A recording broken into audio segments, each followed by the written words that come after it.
Po niya ay San Rafael, Bulacan, Barangay Tukod. Galing po tayo sa DRT. Yan. Hello po, dear clients. Kamusta po kayo? At welcome po muli sa ating property for sale na isa na namang napakagandang opportunity at napakagandang location. Fresh na fresh at naglulunti ang kapaligiran ang naghihintay sa'yo dito. So, kung ikaw ay naghahanap pa ng iyong investment or retirement, napakagandang opportunity po ang aming i-offer sa inyo. Siyempre, pwedeng cash and pwedeng installment. Yan. So, ito po, yung truck na yan, galing po yan sa DRT Camachile. Kung mapapansin po natin, malapad po yung area ng frontage. Kaya lamang po ay sold na po yan. So, inner part na lamang po ang ating available. So, yan. Ito po ay direct lot owner. At tinutulungan po natin yung owner nito para at least mapakinabangan na po nila dahil matatanda na po sila. So, yan. Dito po ay nagkakat po tayo ng 300 square meter. At good news, pwede po tayong 50% ang down payment and then remaining balance po natin pwede pong 1 year to pay. Yan. Isang napakagandang opportunity ang naghihintay sa iyo. So, kung isa ka sa interested mag-avail, maaari po tayong mag-video call or tawagan nyo po ako sa aking Viber and Messenger. So, kung saan po kayo available. Yan. Kung kayo naman po ay nandito sa Pilipinas, mag-set lamang po kayo ng schedule para ma-viewing mo po ng personal. Yan. So, maipakita ko po sa inyo ng personal ang location kung paano po mararating. Yan. Ito pong ating property ay malapit lamang din sa DRT Camachile. Sa mga dinarayong pasyalan po. So, kung familiar po kayo dyan sa Doña Remedios Trinidad, Bulacan. Yan.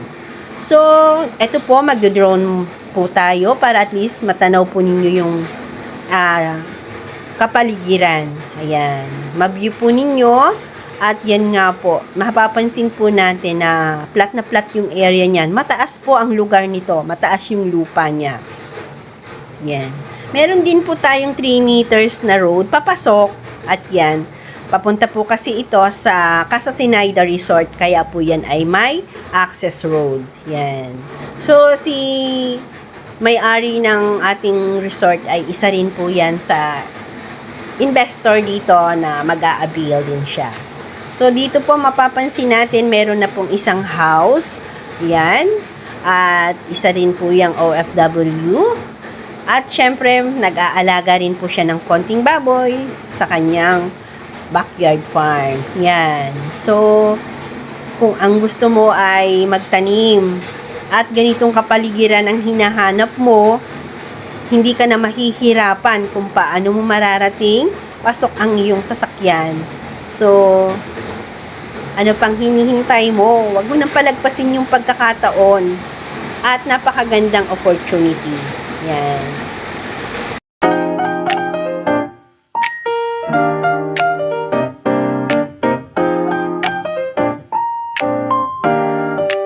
Trinidad. Yan po. Yan. Mararating nyo po ito. And yan. Yan pa siya. Mga tanawin dito. Ito po ay mataas na lugar. Kaya po wala pong baha.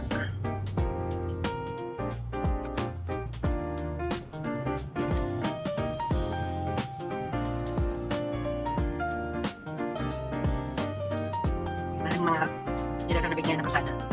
Yan, snow down dito. At tayo po ay magle-left side.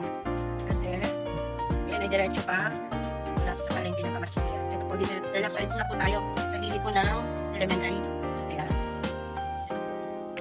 Ito yung elementary. Dinahan na natin. Dito po tayo dadaan sa gilid ng kalsada ng elementary. Ayan, i-discuss naman po natin ang about papers. So, ito po ay titled. Yes, titulado po ang ating lupa. Kaya naman po secured ang inyong pag-i-invest.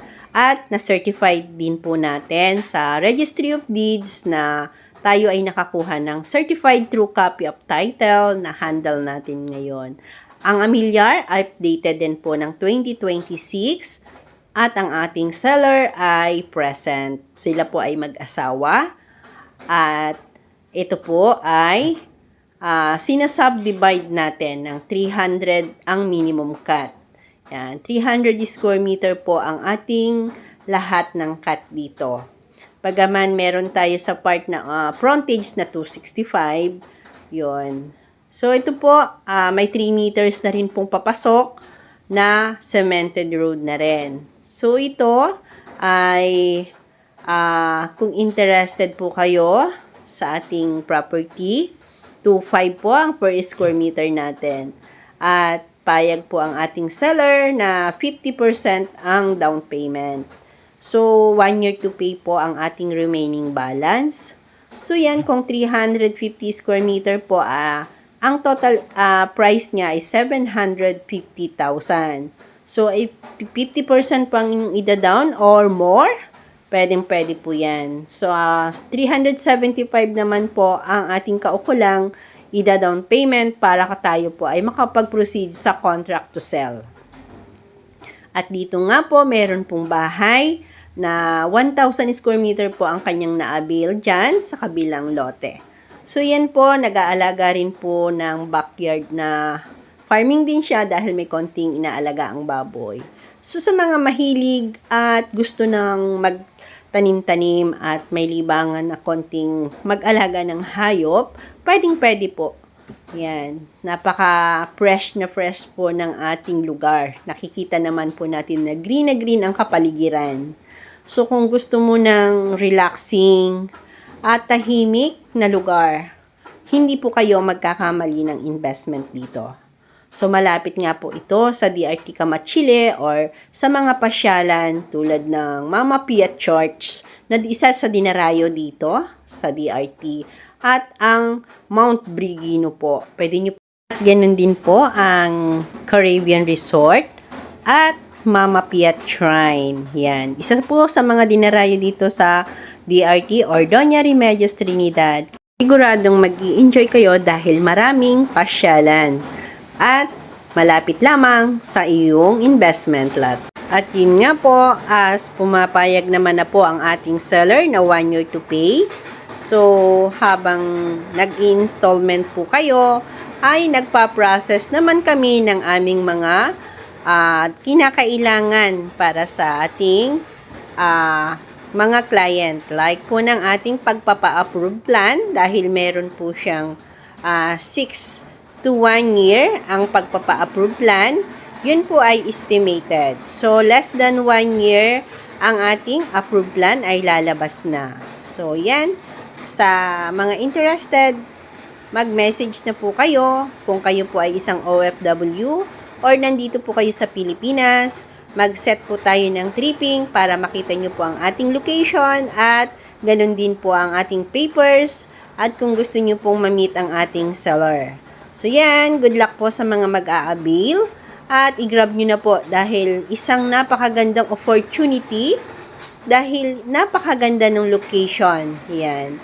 So nakikita natin na fresh ang location at naglulunti ang kapaligiran ang nag-iintay sa iyo. So thanks for watching again at good luck sa mga investor. Bye-bye!